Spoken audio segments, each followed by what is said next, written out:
I'm going to do a little quote from Jonathan Swift, born in 1667 and died in 1745. When men grow virtuous in old age, they are merely making a sacrifice to God of the devil's leavings. I found that to be kind of interesting, especially since I spent my time running wild. Um, anyway, we're going to do a little reading first, and then we're going to see if we can add some additional commentary, maybe before, during, and after this little reading.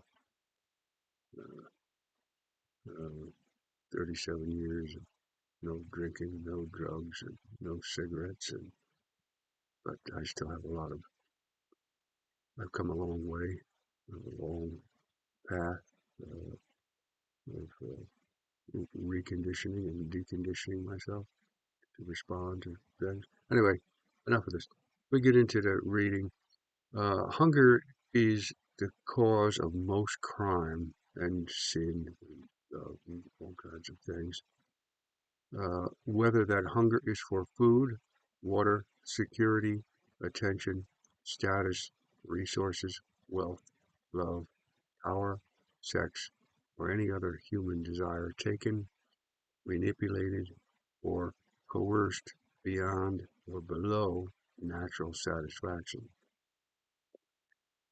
Many of us are raised in families, societies, or environments and cultures uh, that uh, pass on or generate mental, emotional, maybe you could throw in races, but, religions, um, that pass on or generate mental, emotional, physical, and or spiritual disturbances, which in turn generate internal toxins.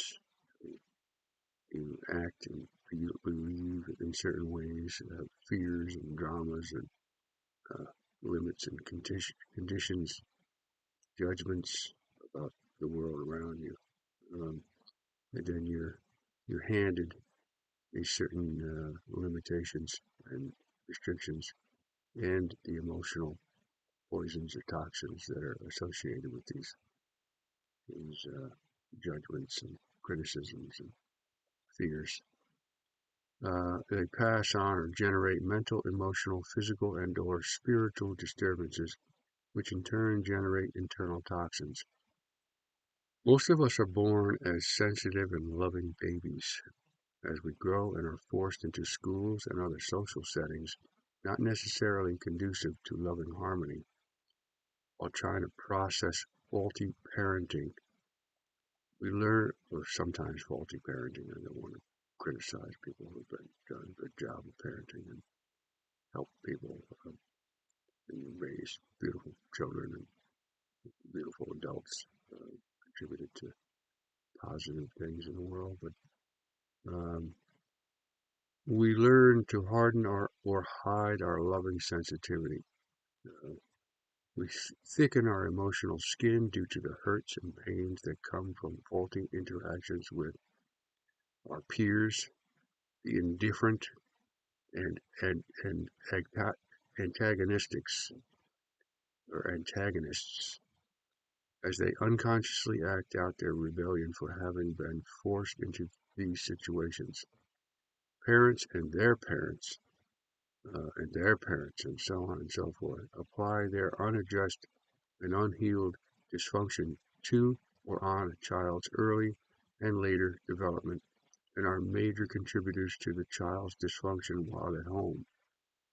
Over generations, these psychological causes and symptoms of dysfunction are continuously passed on to breed more mental dysfunction and psychological breakdown in the future. As we age, these emotional and psychological toxins need release, processing, or medication, or medication. We often release these toxins in ways that pass them on to our children, co-workers, classmates, and society in general. When we use medications, legal and illegal, or escape. We retard and our spirits and neglect ourselves and others while not learning how to process our feelings of guilt, shame, anger, resentment, fear, lust, purpose, nerve damage, etc. in a healthy manner. We simply try to bury or ignore them. If there is someone around us that can teach the, the, if there is someone around that can teach the disturbed spirit consciousness in the body how to process the feelings, that thoughts and actions responsible for the disturbance in a healthy way, then the problem will not deeply affect the individual or the society. Tobacco, opium, and crack cocaine smoking are some of the most powerful addictions known to humans because they enter directly into and stimulate the love center through the lungs and are used to forcefully open breathing and love restrictions for many that live with conscious or unconscious suffocation. Most, if not all, the highly addictive drugs produce short-term feelings closely associated with harmonious loving union with all, but are toxic and costly on many levels, immediately or long-term. This again comes from personal experience. I know in 7 to 10 children growing up in a crowded 4 boys in one room, 6 girls in another, one bathroom.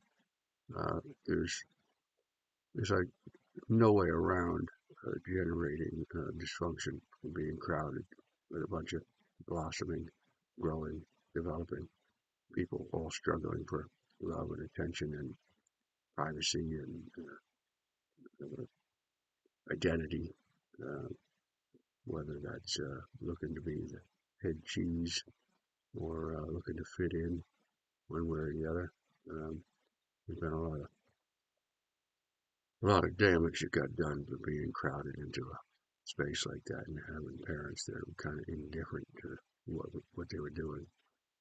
But anyway, uh, many children grow up seeking social power as a means of shoring up their real or imagined inadequacies, seeking to love and be loved, along with the emotional roller coaster ride involved in the seeking, plays a major role in the addictive process.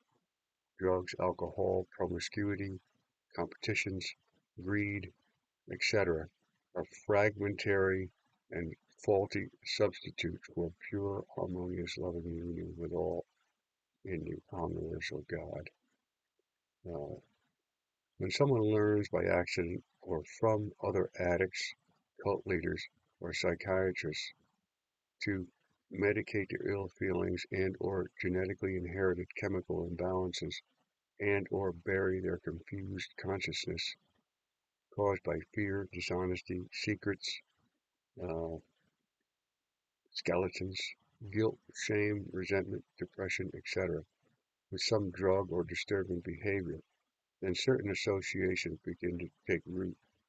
Each time the negative chemistry or chemical imbalance caused by these ill feelings, thoughts, and memories are produced or relived, the individual automatically reaches for the cigarette, alcohol, heroin, dice, sex object, violence, abuse of power, etc., to appease the disturbance. When the associations of ill feelings, thoughts, and memories with medications, legal and illegal, become deeply rooted and unresolved feelings, thoughts, and memories begin to accumulate over time, then craving and dependency take hold. The body can also come under the lash of physical addiction to an external person, place, thing, or activity, with the generation of its own chemical secretions, as in gambling, relationships, violence, religions, gangs, uh, semicolon, following and participation in sports, semicolon, cults, dangerous acts, and specific troubled neighborhoods. If the medication used is toxic, then this individual will be in a suicidal grip or self-induced destructive escapism. In many cases, this will be a conscious or unconscious suicidal downward cycle affecting not only the individual but also most of those that interact with them in the future. In the heat of severe addiction, the spirit in the body is pushed and pulled, dragged and beaten from within like a ship in a violent storm. This spirit or consciousness has a hard time being at peace within the body and starts to seek relief through any main means available. The removal of alcohol and or drugs from the addict's life will not by itself eliminate the underlying problems. The underlying physical, mental, emotional, and spiritual disturbances or perversities are the source of addictive behavior. When these underlying sources are healed, the addict has a chance of living a relatively normal life without the need for destructive chemicals and or behavior. Many of our memories have emotions and their chemical secretions attached to them. When we remember something from our past, we may also feel whatever feelings are still associated with the memory. If unresolved negative memories accumulate with much negative emotional and often toxic chemical discharges, then our present will be constantly contaminated, disturbed, or haunted by this past. Even when things appear wonderful on the surface in our present, even positive memories that are clung to as an escape from the present are suspect and should be properly placed in the lives of the loving. These historical disturbances associated with memories that have accumulated throughout the lifetime of the individual must be healed within if there is to be inner peace. Acceptance of what cannot or should not be changed, faith, willingness to change for the better, complete honesty or confession, communication or restitution, love and forgiveness, or simply aligning ourselves with our innate desire for harmonious loving union with all, are tools to help create this peace with the past. Each memory can have its entire negative emotional charge erased and changed, uh, replacing them with healthier feelings or neutral ones. Simply re-experiencing the memory with love, humor, harmony, compassion, forgiveness, etc. in the present. Learn to associate healthier um, emotions with all memories. Look at your past with love. Change the Pandora's box of ill emotions associated with all memories into loving emotions. Addictions are faulty attempts by our being to achieve harmonious love. Harmonious love is the solution to negative addictions. Jesus' message from God, for God, of loving God with all our faculties is the answer to individual, social, and global negative addictions, and the primary positive factor in healing all our world's human-made problems. Omniversal love is the best solution for negative addictions. After cleansing the memories of their poison, new associations are learned and the routine spiritual or psychological maintenance is continuously applied to keep the spiritual and psychological trash from accumulating to repoison the present and our future. Continuous daily or moment-to-moment dedication to omniversal love will keep us tuned in to love while clearing the negatives. Addictions to negative chemistry from toxic emotions can start or reemerge without grounding ourselves in love. In the absence of love, a human seeking meaning in their lives can gravitate towards and get addicted to anger, hatred, guilt, shame, anxiety, depression, disturbing others, terrorizing others, abusing others, jealousy, stress, drama, perversity, violence, and or sadism, masochism, power, control, popularity, etc., as perverse forms of meaning or uh, abstracted forms of meaning.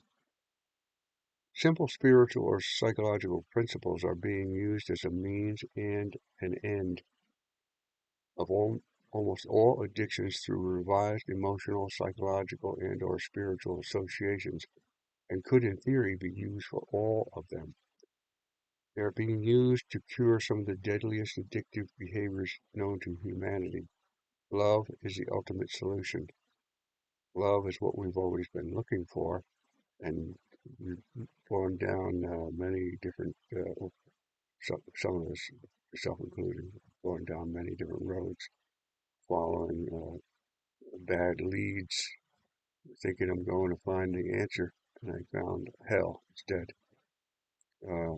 But love, breathing, finding your love center, getting connected with your creator, whether you're an atheist or an agnostic or a religious person, whether you believe in the omniverse uh, or you believe in God. Either way, you're driven towards love and harmony. So by breathing and accepting your life and accepting, learning to love yourself and the world around you, you're heading in the right direction to relieve, detach yourself from your uh, negative addictions and the resultant hell that they can cause. Uh, Love is the ultimate solution. It would appear true to say that if the addicts themselves were raised with these principles of love and harmony with all in the omniversal God and living them from birth, then addictive patterns would not have started. If the individual learned to process feelings through these principles, there would be no ill feelings to medicate, with the possible exceptions around genetic predispositions, chemical imbalances due to glandular dysfunctions, and nerve damage. Like I often said, I'm from the Irish background, and fighting Irish, fighting and drinking, and I get the feeling I've inherited what I call alcoholic nerves. That alcohol always seemed to soothe the savage beast within me. So, this logic would place a higher priority on spiritual psychological principles developed for individual and social lubrication and harmony than or opposed to the current militarized indoctrinations of the economically useful citizen or corporate governmentally obedient slave development through math, language, history, and science as compelled courses to be studied, learned, and practiced for cog-like integration into the machine of most industrialized and high-tech societies ruled by unproductive, slave-dependent money control and power people. It would be interesting to postpone graduation from the School of Social Harmony if a student, colon, did not know how to forgive, semicolon, were dishonest or unloving, semicolon, did not fully understand their innate, atomically charged spiritual energy relationship with all things, semicolon, or was irrationally violent, semicolon, and or were not ready, willing, or able to merge harmoniously in loving union with the rest of humanity and nature in the omniverse spirit or spirit of God. Love education is the replacement for the punitive systems of the world. Now, recovery for me, there's one of my favorite lines in Alcoholics Anonymous. They call the big book, it's the Alcoholics Anonymous book, is that we're not cured of alcoholism. We really have is a daily reprieve contingent on the maintenance of our spiritual condition. And to me, I've always been wondering what that meant. I know it was very important. You maintain good spiritual condition, and then you're detached from your addictive, compulsive behaviors. For me, love is good spiritual condition. being in love with yourself and the world around you. Uh, Loving God with all your heart, mind, soul, and strength. Seeing your God as the omniverse. And again, for somebody who hasn't watched some of my other videos, the omniverse is everything. Anything known or yet to be known or unknown or will always be unknown. The omniverse is everything. All the there's some people who don't know what atomic particles. They don't know that everything, including my fingertip, is composed of atomic particles. And your fingertip, I got a little piece of dirt there in my finger. And that, even in that little piece of dirt, there's atomic particles in there. There's energy, or what I call the spirit of God. God is omnipotent and omniscient and omnipresent, or present everywhere, um, uh, and all the power and all the energy and all the spirit and all the atomic particles all around us, and knows everything, then God must know my fingernail. And if he's creator of all things, then God must be creating my fingernail because I'm not doing it. Or the omniverse. So it's either God for the religious or the omniverse for the non-religious. But either way, there's something else running 99% of our bodies, our brain function, our hearing, our smell. We can, focus on our sense of smell, but we don't operate the machinery, the sensory perceptions, and the identification circuitry, the heartbeat, the lungs, the kidney, liver, spleen. We can eat well, sleep well, think well, and live well, um, uh, to improve those functions or keep them running as best you can. But you don't run them. Something else is running. Just hold your breath. Try to hold in your breath for a little while and see if something else is running your body. And you're running. You're just along for the ride. Something else is driving you towards love and harmony.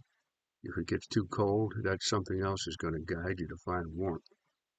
If it gets too hot, something else inside of you is going to drive. It's not you. You may help it. You may cooperate with the drives, the will to live, the will to survive, the will to thrive. Is all part of your biological makeup, and we didn't give it to ourselves.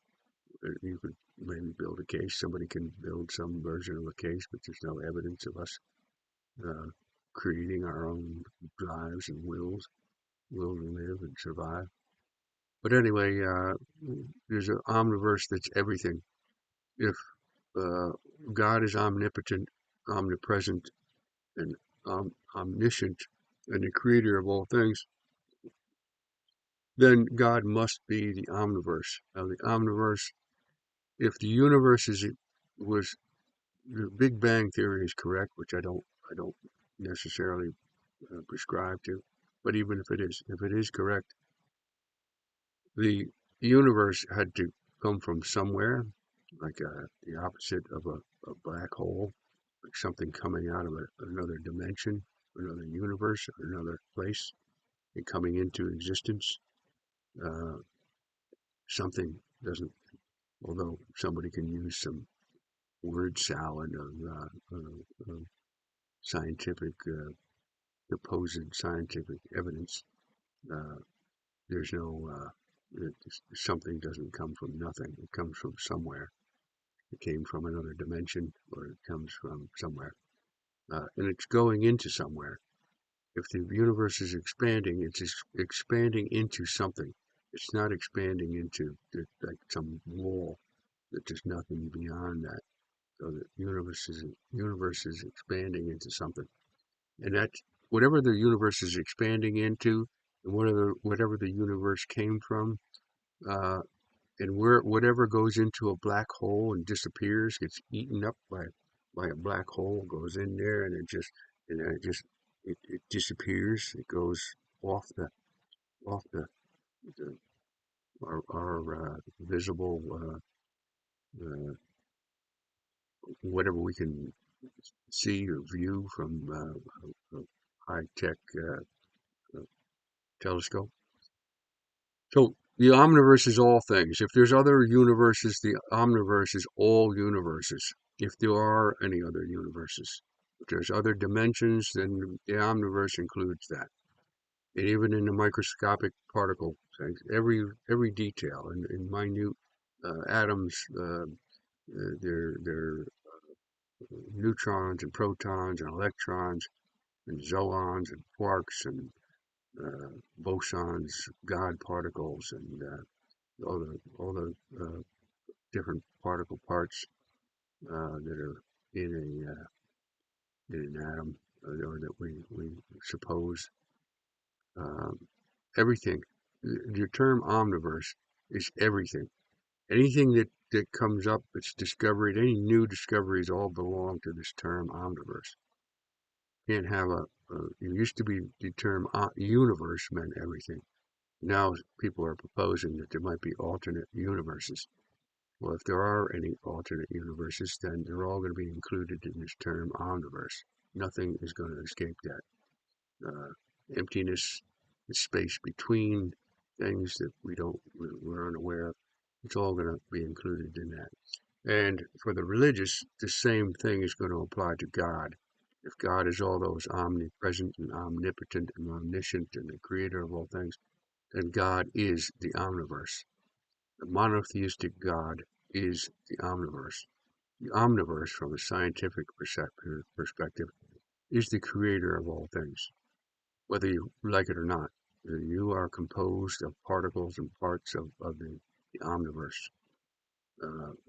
Whoever's running your being is the omniverse or God.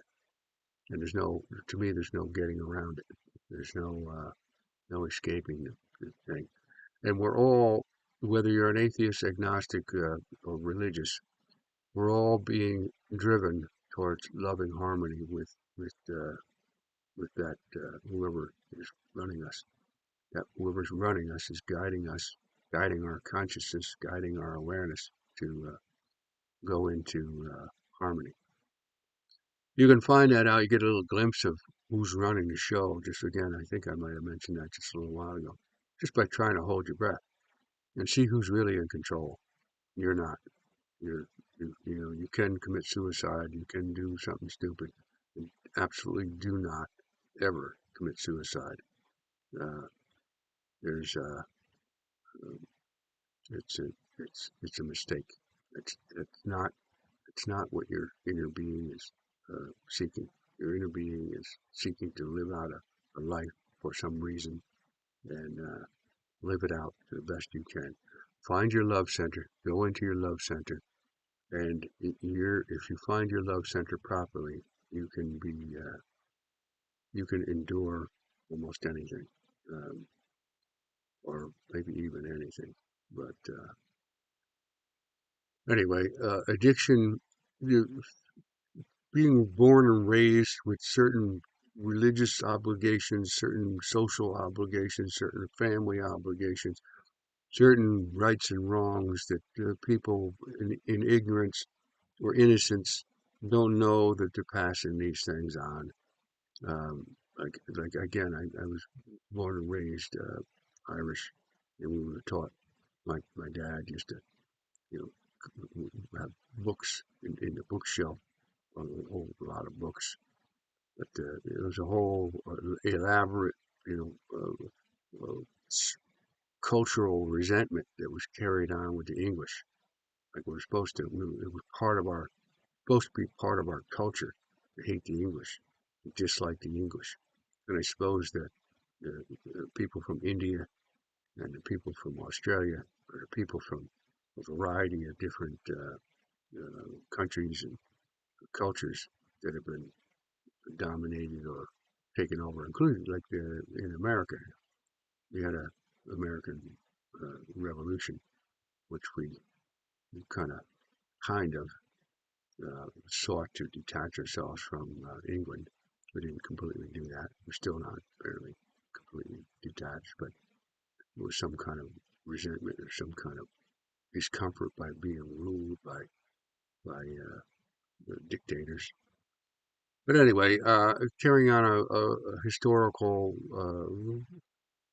age old generation to generation, just accepting some dysfunctional contempt for culture or events that happened 1,000 years ago or 3,500 years ago, like the Egyptians and the Israelites, carrying on, or somebody destroyed the destruction of the first and second temple, carrying on a day of sadness about something that happened 3,000, 2,000,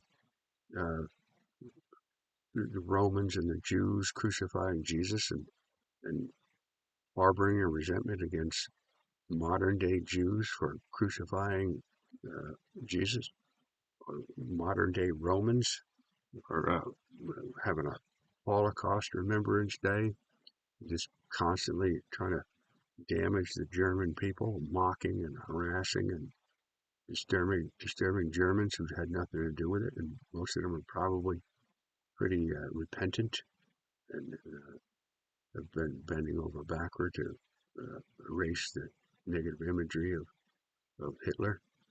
But there's a whole bunch of cultural resentments: the blacks against the whites, the Armenians against the Ottomans against the Armenians, the Muslims against everybody, the one group of Muslims, the Shia against the Sunni, and the Alawites, and the Protestants against the Catholics.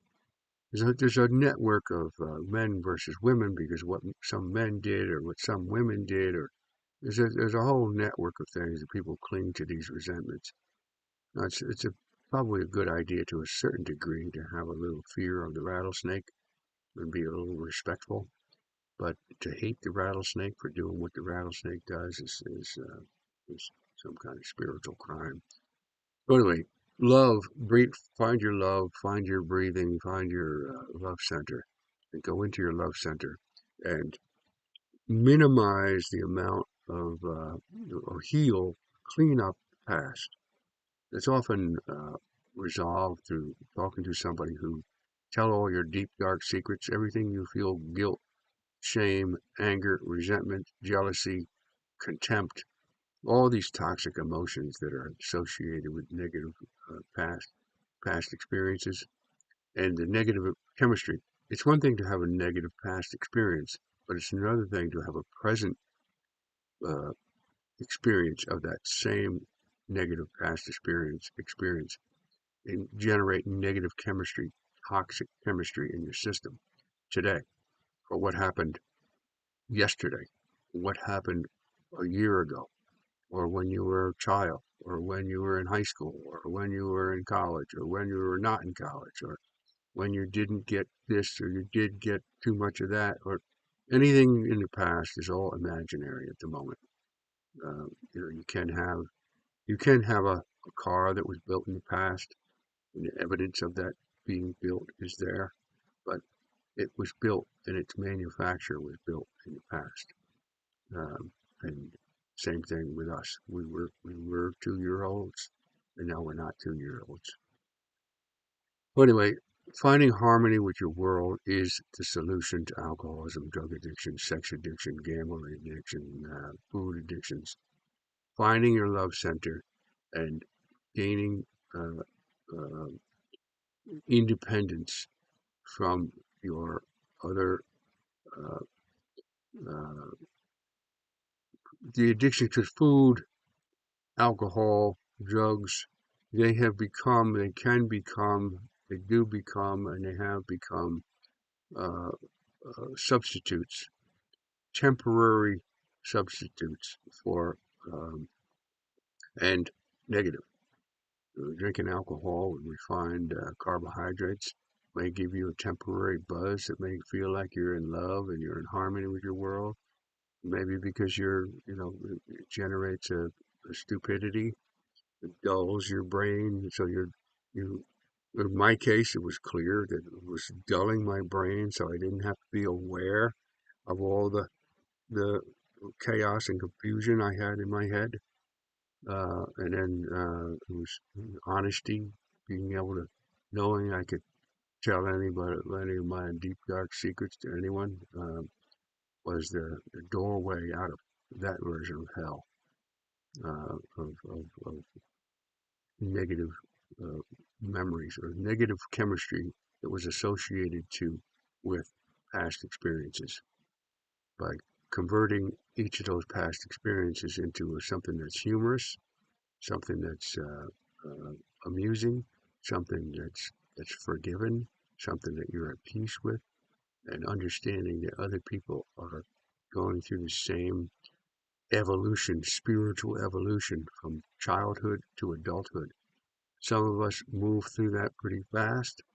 Others take a lifetime and may never fully emerge from some infantile state. But you can't blame somebody for their speed at which they evolve into spiritually harmonious and loving human beings. When you're loving all, you're not going to be injuring all. You're not going to be hurting all. You're going to be at peace with all. And not consciously. I mean, you might accidentally step on somebody's foot, psychologically, emotionally, or physically, but you're not intentionally going around stomping on people's feet because you want to pass on your suffering to other people because you're locked in a little prison of suffering because you're in a psychological cage that leads you to think life sucks. But that's all in your head. That's all imaginary. In love, there's detachment from all that toxic crap.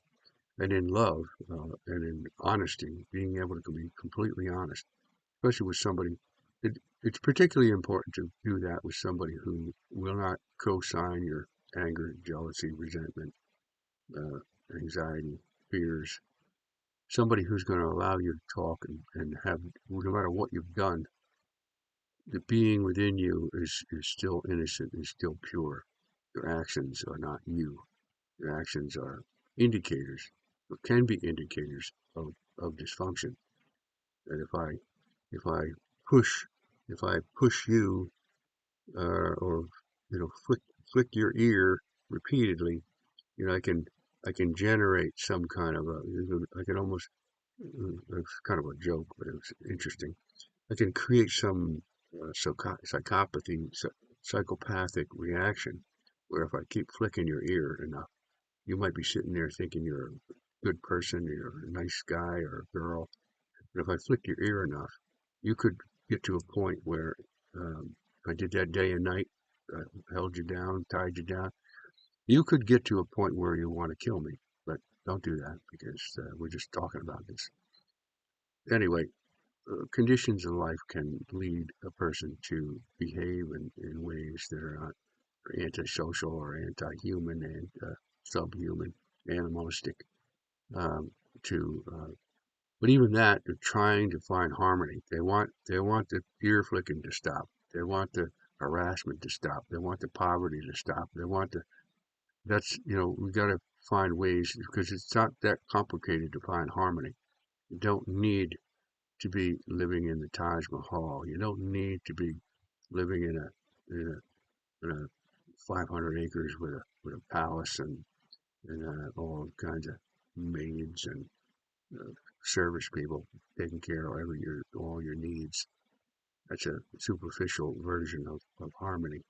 The, the practical version is even if you're living on the streets, is find your love center, breathe, and go into your love center and be at peace, regardless of whether you're homeless or whether and I've been homeless for 2 years straight. Uh, whether you're homeless or living in an abandoned building, it was my home for 2 years.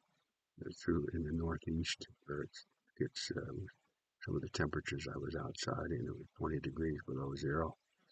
23 below zero, I think, was the coldest. Um, but anyway, uh, finding love within is the goal. Finding love within is the goal of everyone, whether you're, rich and famous, or whether you're middle of the road, or whether you're in poverty. Finding love within and finding harmony is the evolutionary uh,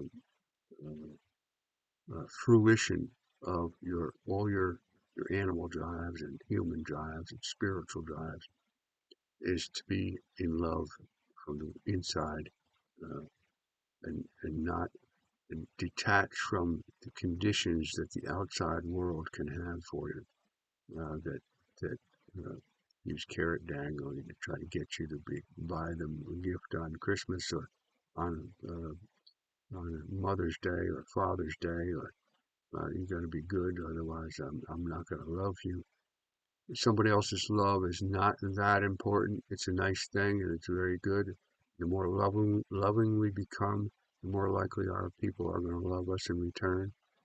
Because if you're going around banging heads and harassing people and lying, cheating, stealing from people, you're likely to uh, warrant and have people not liking you and wanting to pull the rug out from underneath your success or your achievement of whatever.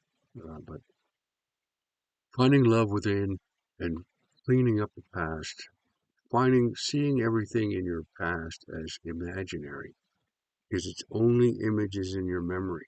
The past is gone. But our past is all just imaginary, it doesn't exist.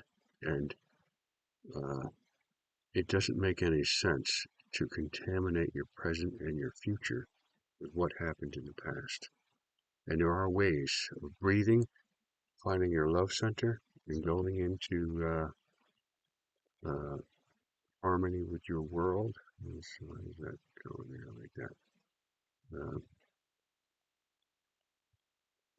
Back a little bit. Generating your own little suspicions and doubts and jealousies and insecurities and anxieties and dramas.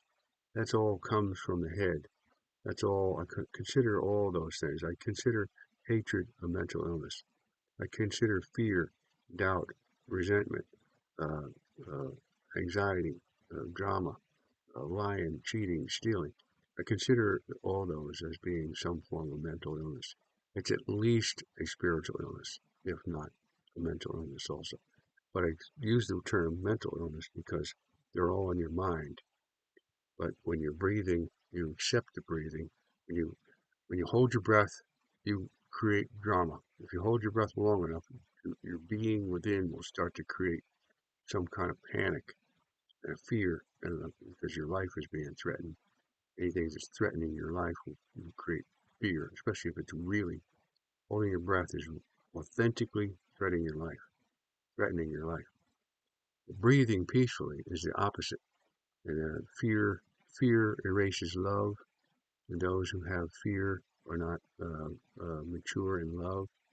Those who have love, fear gets erased, and that is through breathing, finding your love, and not holding your breath, because your thoughts are loaded with all kinds of drama and bullshit. So finding harmony, finding love within, and that is the solution to alcoholism. That is why you drink too much. That is why you drink often, even just by itself. It's why you smoke cigarettes, or you get addicted to smoking cigarettes. You maybe started because of peer pressure or family pressure, or because you thought it was cute or cool or whatever. But why you continue is because you have developed an association to inhaling, and the smoke goes down and you can feel it in your lungs. And then you think because you've just contacted your love center, you think you've found love in your cigarettes. I love smoking. And I used to love smoking when I was camping, like in the morning after breakfast or before breakfast. There's little times, but the smoking is a imitation is an illusion for breathing love. You smoke, inhale. Same thing with smoking crack. I know when I was smoking crack, I'd inhale and then my chest would light up, and I'd be like, "Oh my God, I found what I'm looking for!" And then 5 seconds, 15 seconds later, 20 a minute later, I was in a panic because it went away, and I was in worse condition than I was before I took the first hit.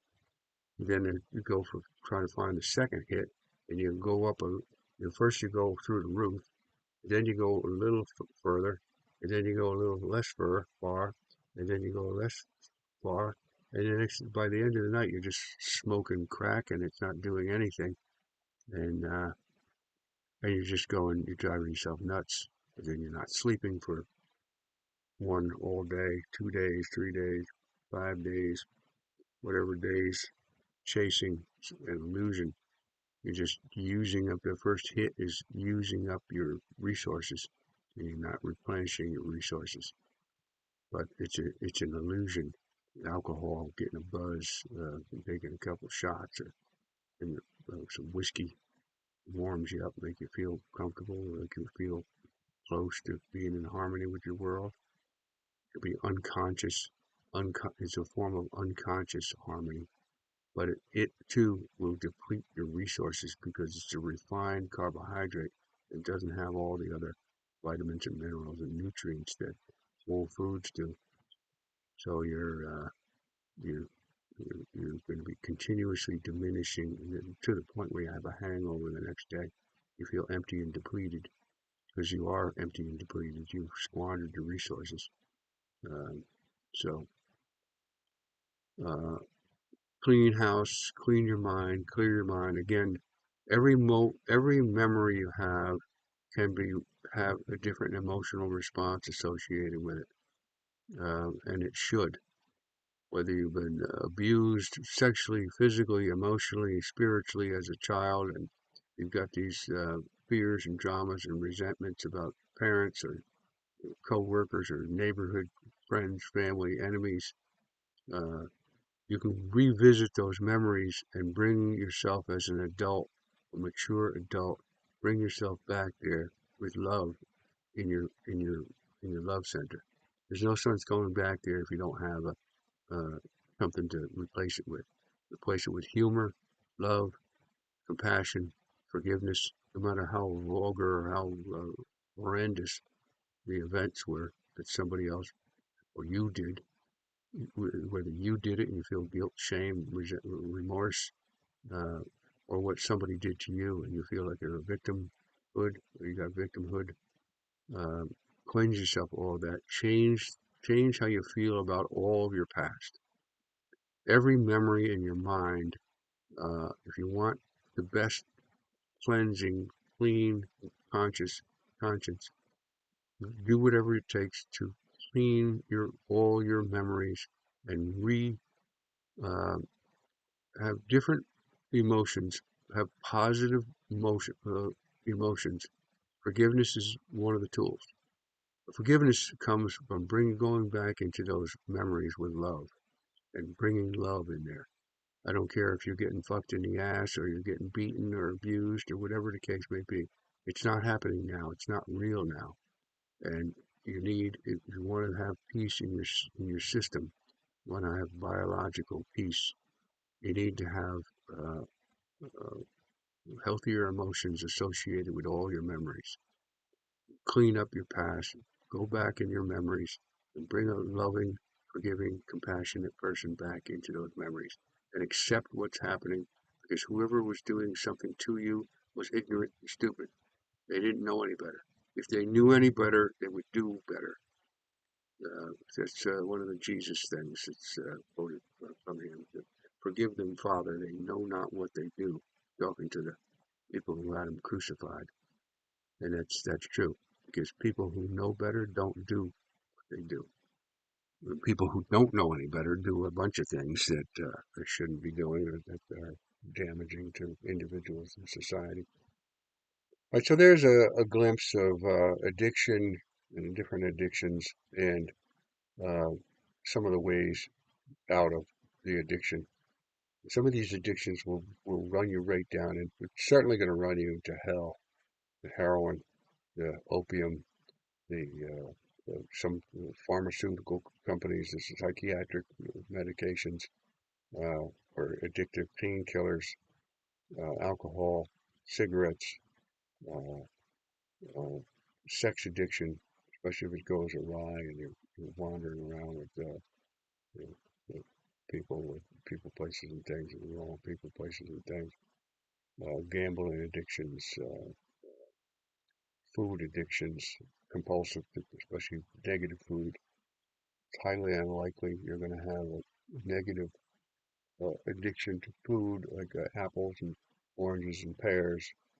Oh my! But there's a little something. If anything else comes up, I'll run that through. I am going to have another little video on chemical balance, so that may also contribute to this story here. That's a little something. All right, all right. Peace, love, victory, and more love.